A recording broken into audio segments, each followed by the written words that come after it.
purest form of nature is within us. The purest form of nature is within us. Our chakras are made out of that purest form of nature. We are the only people who are spoiling it by our mental thinking. Again, the same Saraswati's work. We are going against Saraswati itself. Saraswati cleanses all that is impure in nature, while with our brain activity we are spoiling all that. All our brain activity goes against pure intelligence. And that's what one has to understand, that this pure intelligence is not to be soiled by our thinking. Our thinking can make us so bumptious, so ego-oriented, so impure, that we can really eat the poison and say, what's wrong? Just the opposite of Saraswati. If Saraswati is within us, she gives us subuddhi, wisdom. And that's why to worship Saraswati, to worship Surya, we must have that clear vision as to what we have to be, what we are doing, what filth we are living in, what our mind is getting into.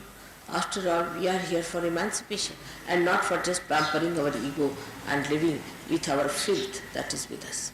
So this light should come within us, and we should try to rise above our own mental filth which is being created around us. Apart from that, you have to go higher and understand that there is within us a thing called ego.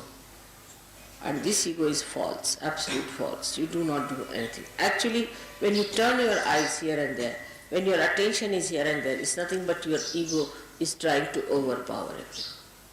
But actually, ego is an absolute falsehood, because there's only one ego, and that is of God Almighty, Mahat Ahankara. There is no really any ego that exists. It's a myth. It's a very big myth. Because if you start thinking, you are doing everything, you are doing this, you are doing that, which you are not doing, then this nonsensical ego comes in and you start working it out. It can project in every direction. When it projects forward, it overpowers others, it tries to dominate others, tries to kill others, becomes cruel.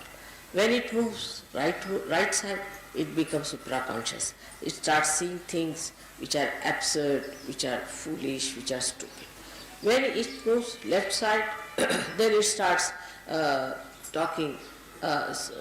seeing things, yourself as a big man, as a big Christ, or as a big Devi, or something. They are Adi Gurus and I am very great personality. That's left side. When it moves backwards, that's the dangerous one. When people become gurus, which are ruining other people. When the ego moves backwards, then they become gurus. They themselves have lots of defects in themselves, and they try to pull people into those horrible stuff which is described as absolute narka. That's how is the movement of ego on all the sides. Now, when people try to use their right vishuddhi, that is to talk about themselves, is the worst of all. Whatever type of ego you may have, if you start boasting about it and talking about it, that it encircles, thickens the walls of ego so much that it is impossible to penetrate into that, because that such a person is completely satisfied with himself and he believes that he is true. And once he starts believing into a nonsense like that, is an impossibility. It's an impossibility to penetrate. So when you boast about these things or you talk big, be careful. You see, you know what I am, but how many times do I say I am that? Even if I say once, it makes tremendous vibrations for you. But how many times do I say so? At the most, if you say something, I say, yes, but I don't say that. If I say it loudly, I don't know what may happen, the whole thing might be blasted with it. So one has to understand that Mahat Ahankara is the one that acts, that works, that really. Sometimes I shout at you, immediately all the bhoots run away. Just once I shout. Yesterday you saw all the books that were coughing. They all ran. Yesterday just I stopped. So you should understand that now as you are realized souls, you can also do the soul. Use your right Vishuddhi to shout at yourself. Now will you please stop boasting?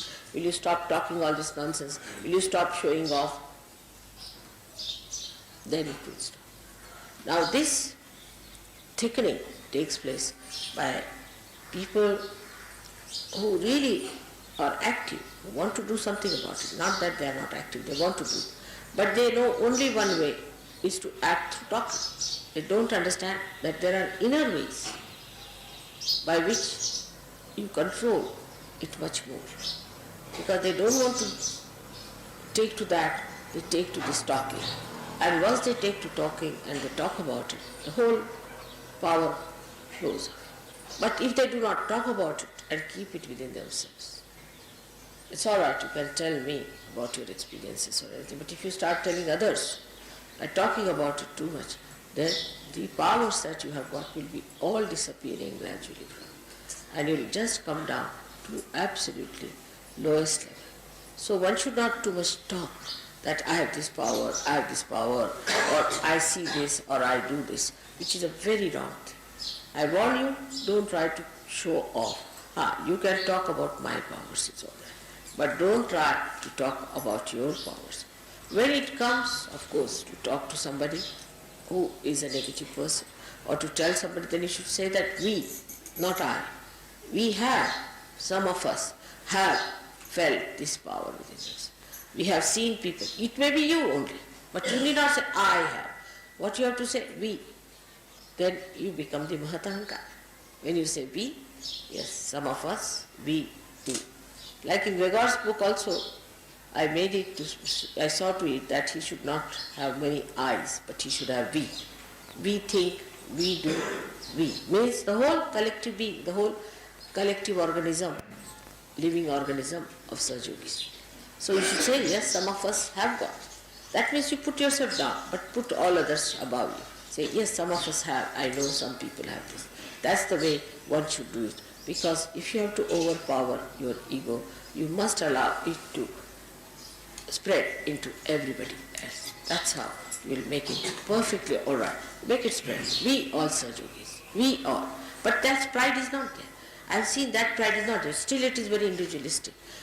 If you start thinking we Sahajogis, then what happens? That you become one person, one organization. But the person will look down upon other people.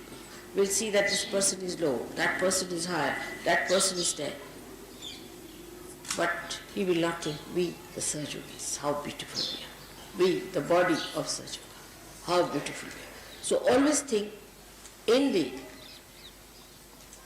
the words of we. So your ego will become much less, much less, much less. And the same ego which looked so funny and absurd will form tomorrow the Ekadashi. Today's individual ego will merge into Ekadashi. But we all must remember to say we all the time.